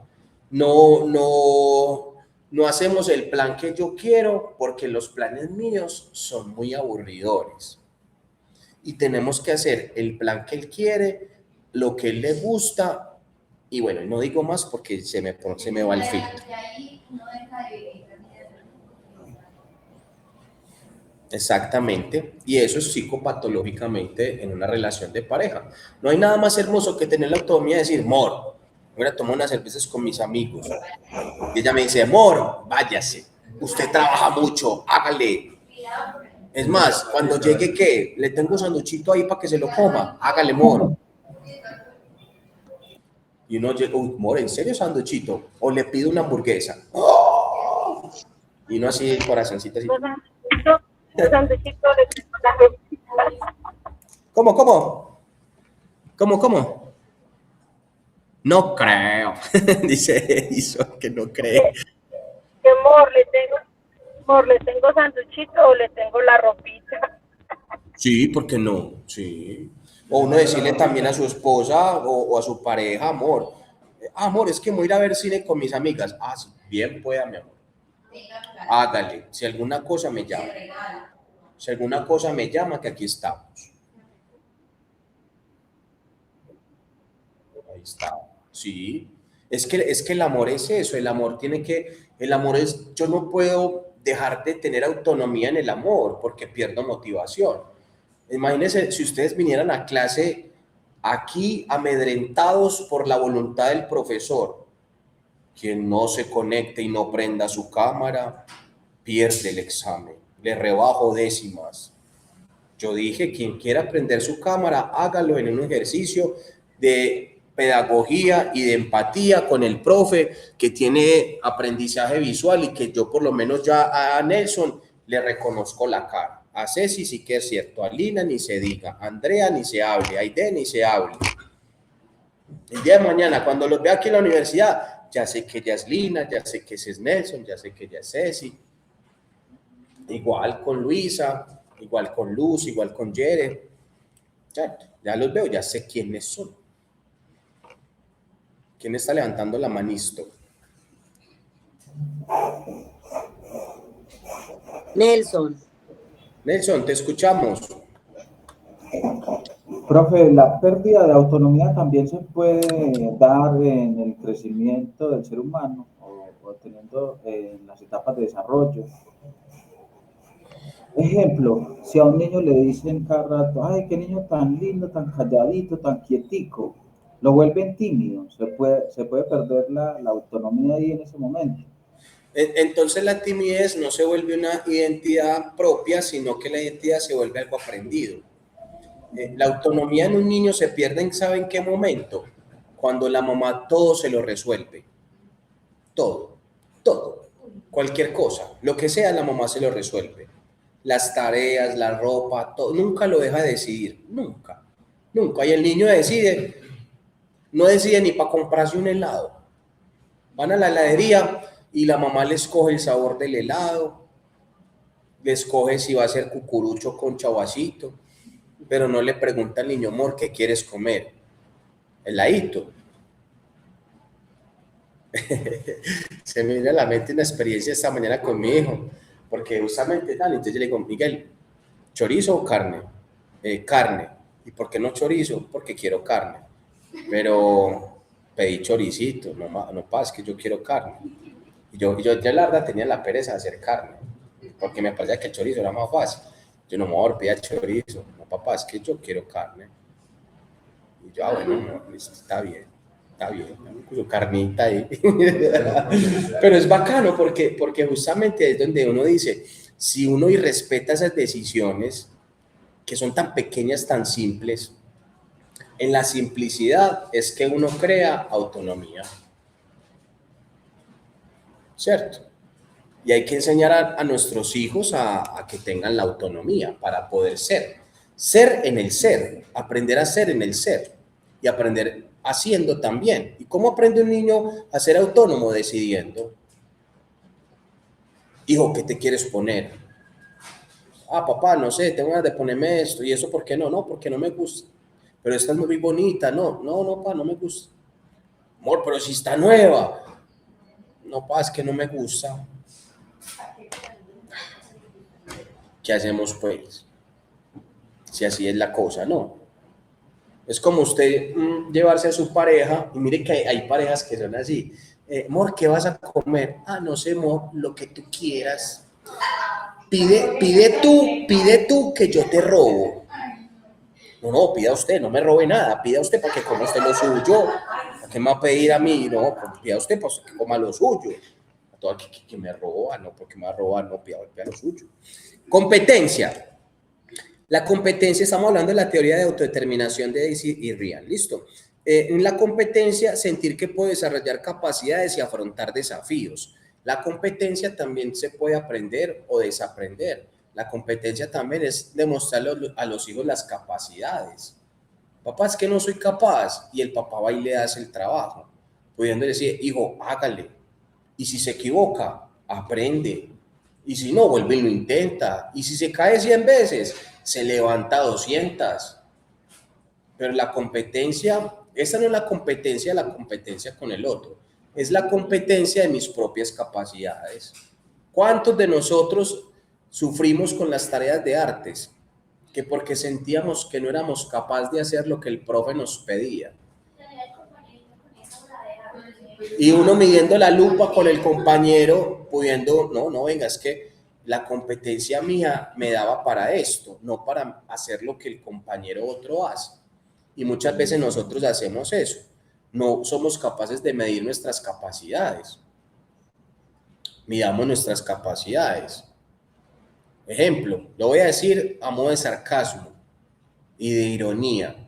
¿Cuántos estudiantes que se acostumbraron a desarrollar sus exámenes por inteligencia artificial hoy temen hacerlo por sus propias capacidades?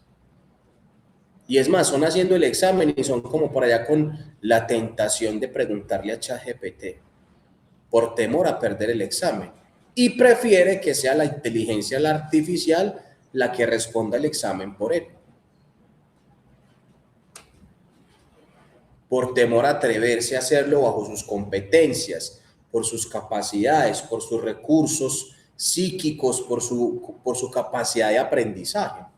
La competencia es supremamente importante, porque la competencia no solamente es una habilidad.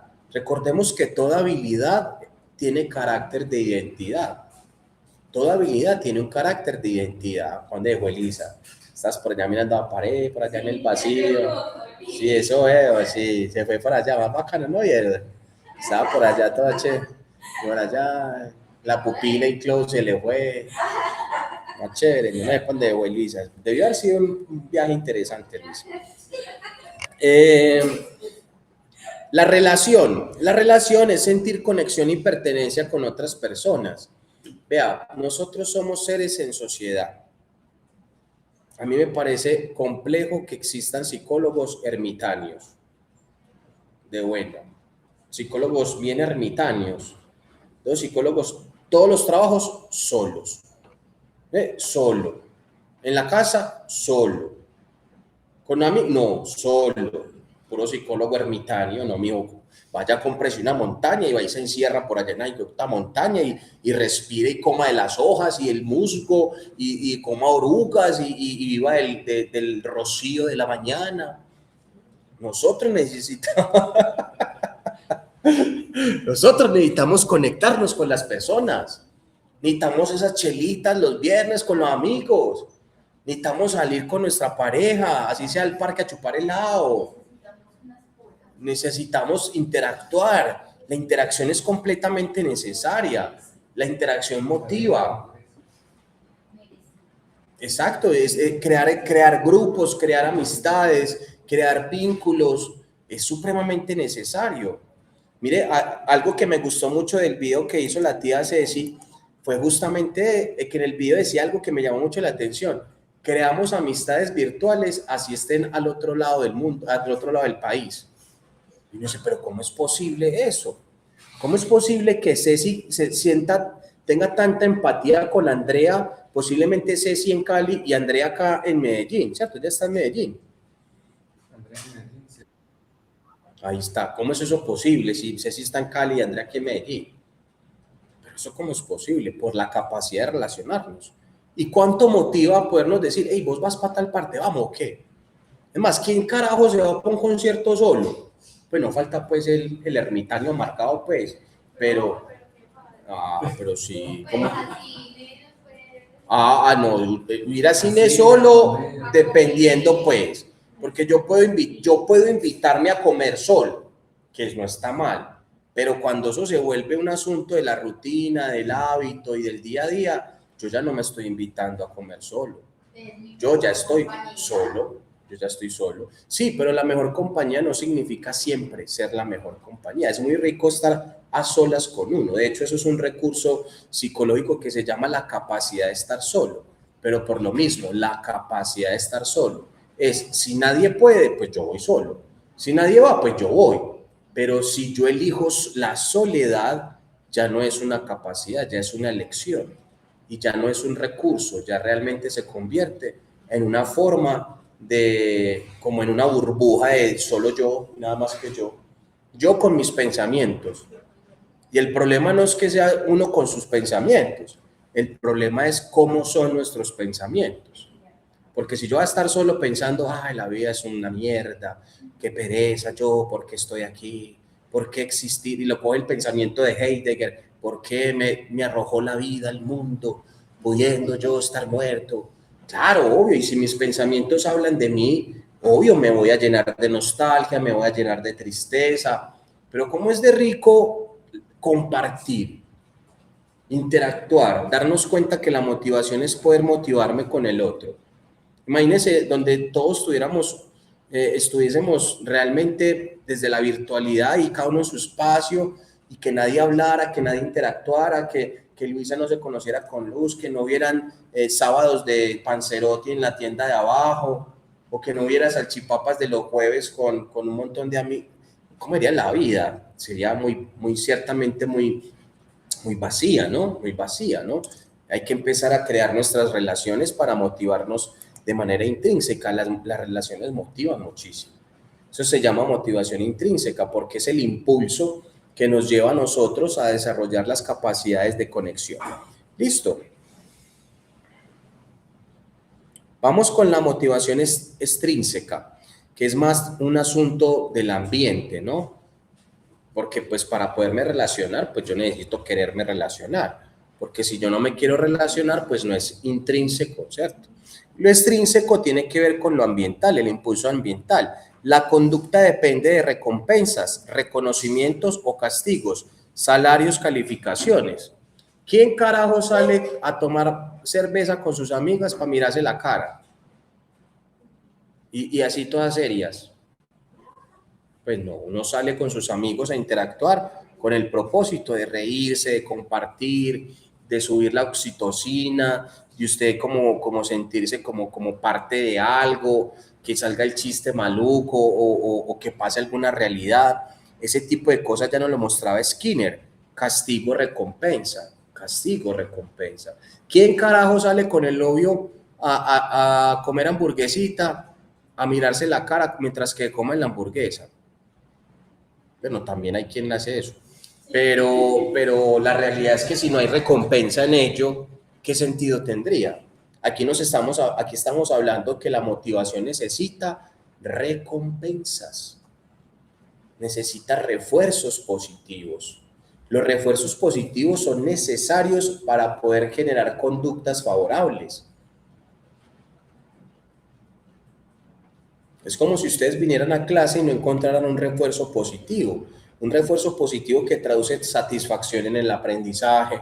Me reí, que fue interesante la clase, aprendí, conocí, logré expandir mi mundo psicológico, llegué bajo una idea y salí bajo otra. Ahí hay una recompensa, ¿no? Eso nos lo dice nuestro queridísimo el señor Skinner. Recordemos a Skinner, ¿no? ¿Sí saben quién es Skinner? No es Skinner el director de Los Simpsons, ¿no? Es Skinner, el conductual, ese que hacía experimentos, ¿cierto? Bueno, muy bien. Bueno,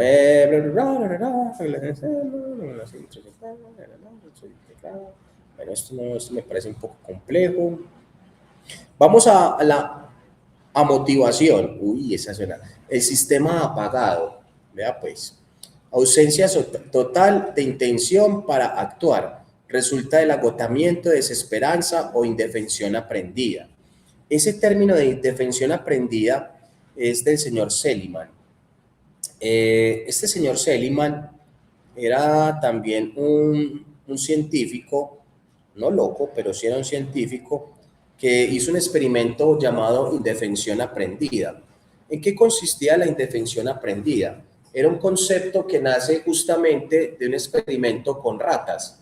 El experimento consistía en meter ratas a un balde con agua, ¿cierto? Entonces la ratica empezaba a nadar en el balde con agua y cuando uno de los baldes tenía una compuerta donde la rata entraba por la compuerta y se salvaba de morir ahogada, ¿cierto? Y la otra compuerta no tenía, y la otro balde no tenía, bueno, digo balde pues en términos muy antioqueños, pero pues lo podemos llamar piscinita o cualquier otro concepto mucho más acotado, ¿cierto? Vamos al balde, que es el concepto que utilizamos acá. Entonces había ese baldecito y resulta que metía otra ratica y la ratica que caía ahí en ese baldecito no había compuerta y la pobre ratica nadaba y nadaba y nadaba y como no había compuerta, ya la ratica como que perdía la esperanza de que podía salvarse y se dejaba morir. Particularmente lo que hizo el científico fue que antes de que muriera la ratica, las saca del balde, las deja reposando un ratico y les cambia el balde. Es decir, la que encontró la salida la pone en el balde sin salida y la que estaba en el balde sin salida la pone en el balde con salida. Adivine qué hizo la ratica en el balde con salida. Se dejó morir. No buscó la salida. Ya aprendió, generó eso, desesperanza. Esa desesperanza aprendida. Ya sabía que como no había salida, no se iba a desgastar en intentar buscarla y se dejó morir. De ahí nace la desesperanza aprendida, de un experimento con ratas, que nos muestra justamente cómo nosotros podemos también actuar bajo esa lectura de desesperanza. ¿Ante qué? Ante los hechos, ante la vida, ante las circunstancias, antes de inclusive empezar algo. ¿Yo para qué lo intento? ¿Yo para qué inicio otra relación si todos los hombres son infieles? ¿Yo para qué le echo ganas si a la final el profe pone exámenes bien difíciles y para qué si de pronto lo perdemos? ¿Yo para qué salgo con amigos? ¿A qué? A compartir, a reírse. Pues, ni que reírse fuera importante, pues reírse genera oxitocina, ¿no? ¿Cuántas personas solo por no intentarlo pierden la oportunidad? Es más, ¿cuántos hombres ven la mujer que les gusta y por miedo a echarle los perros, mejor no le echan los perros porque ¿para qué? Si me va a rechazar. A lo mejor le echan los perros y le para bolas. Y a lo mejor él pensando, es que yo soy muy feíto y resulta que a ella le gustan los feos. Los feos se esfuerzan más, ¿sí ve? Por eso los hombres feitos como nosotros le echamos ganas al asunto. Ay, ay, ay. Dice, mami, Dios me dio, la vida me dio feura, pero Dios me dio gracia. Ah, sí, ¿cuántas veces perdemos justamente el impulso? Es como por decir algo, igual haga lo que haga, nada va a cambiar. Nada va a cambiar. ¿Para qué si a la final todos nos vamos a morir? Eso es muy de desesperanza aprendida. ¿Quién te enseñó que igual no vamos a morir? Porque eso es cierto, ¿no? Pues todos nos vamos a morir. Pero el punto es que yo puedo elegir cómo. Profe, Elegir morir amargado con la vida, qué pereza, o morir intentando encontrarle satisfacción a todo lo que hago.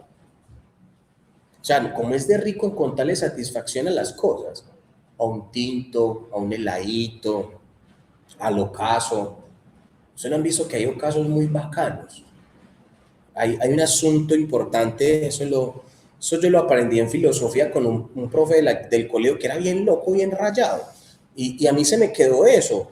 Y él decía, qué triste saber que nosotros los seres humanos perdemos con tanta facilidad la capacidad de asombro. Dejamos de asombrarnos ante las cosas como si fuesen así porque sí. Entonces vemos un atardecer bien bacano que contrasta las nubes con el ocaso y se ven esos colores como anaranjados con morado. Ah, sí, está atardeciendo. ¿Cómo que está atardeciendo? Hombre, ¿no ves que ese contraste tan bonito? Mira que está, provoca una foto, hombre. ¿Cuál que está tarde? Es que provoca como arte.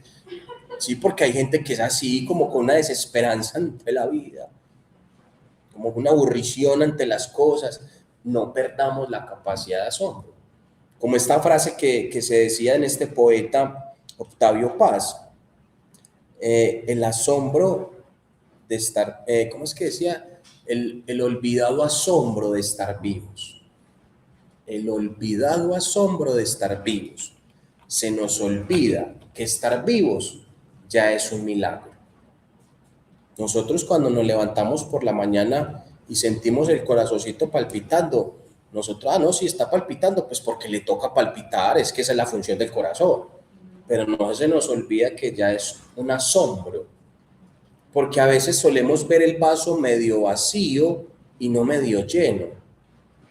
Nosotros, los medellinenses, somos altamente afortunados. Aquí no pasó más de un susto. Aquí lo máximo que pasó fue un susto. Incómodo sí, pero un susto, nada más. De alguna otra manera, nuestra topografía generada por el topolito, que es esa sedimentación de rocas que hay en la cual está recubierta Medellín y que va hasta inclusive la Piedra del Peñol, impiden que un terremoto aquí hayan fallas estructurales significativas. Estamos bendecidos ciertamente por eso, pero hay zonas de Colombia, como ya lo vimos, que un terremoto de la magnitud que hubo generó un daño impresionante. El olvidado asombro de que tenemos casa, el olvidado asombro de que tenemos donde dormir hoy con tranquilidad sin tener que preocuparnos si nos va a caer el techo encima. El olvidado asombro de que hoy muchas personas no tienen nada, lo perdieron literalmente todo. Y eso que estamos en un país que tristemente los medios de comunicación favorecen políticas y muestran la verdad a medias. Estamos mostrando mucho a Cali, estamos mostrando mucho Armenia y Pereira, pero poco estamos hablando de Chocó. No he visto el primer periodista metido por allá en Chocó contando la noticia en Chocó. ¿Sí los hay? ¿Ya sí están metidos por allá? Ah, pero porque tienen familia, vivió. Ah, pero si lo vamos a ver por la ideología, ¿cuánto nos demoramos para contar la noticia? Es más, hay lugares que yo estoy seguro que la noticia no ha llegado, que no ha ido a ciertos lugares a registrar y que lo que sabemos es producto de las redes sociales y no de los medios de comunicación.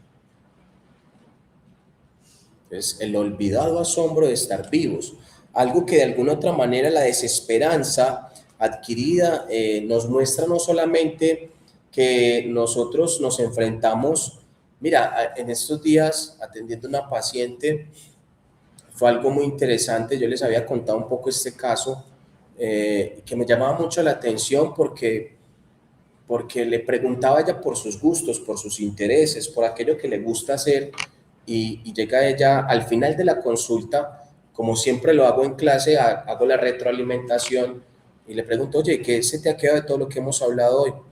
Y llega y me dice, a mí nadie me había preguntado por las cosas que me gustan. Nadie. Usted es la primera persona que me pregunta por las cosas que me gusta hacer. Nadie. Y fue muy particular porque esta chica le gusta tatuar y ha decidido empezar un negocio de tatuar cejas. Y yo le digo, ¿qué pasaría si empezaras a vivir de aquello que te gusta? ¿Cómo sería tu vida diferente? Y ella se motivó de una manera, yo le digo, así sea un 5%, es un porcentaje que antes no había. ¿Y sabe qué pasó a la segunda consulta? Llega y me cuenta que se compró todo un kit para tatuar.